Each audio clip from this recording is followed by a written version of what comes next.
मी आता कल्याण नगर महामार्गावर आहे. सकाळी 10:30च्या 11च्या सुमारास इथं एक भीषण अपघात झालेला आहे.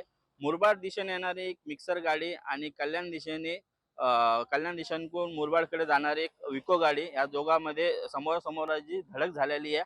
या धडकेमध्ये ज्या विको गाडीमध्ये कमीत कमी 11-12 प्रवासी असण्याची प्राथमिक माहिती आपल्या समोर आलेली आहे.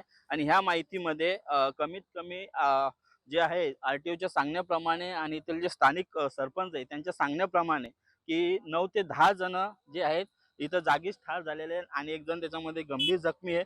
त्यांना जे आहेत गोविली हॉस्पिटल आणि मध्यवर्ती रुग्णालय इथं हलवण्यात आलेलं आहे. नेमका हा अपघात जो आहे इथं जो झाला आहे याचं कारण जे आहे की हा जो रायता पूल आहे हा आत्ताच नागरिकांसाठी चालू करण्यात आलेला आहे. याचं काम जे आहे ते आत्ताच झालेलं आहे.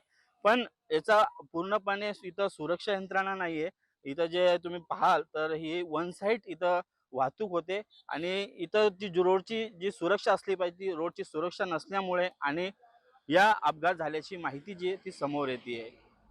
कॅमेरामन मारुती सावळंगेसह संदीप साळवे, LS मराठी, रायता.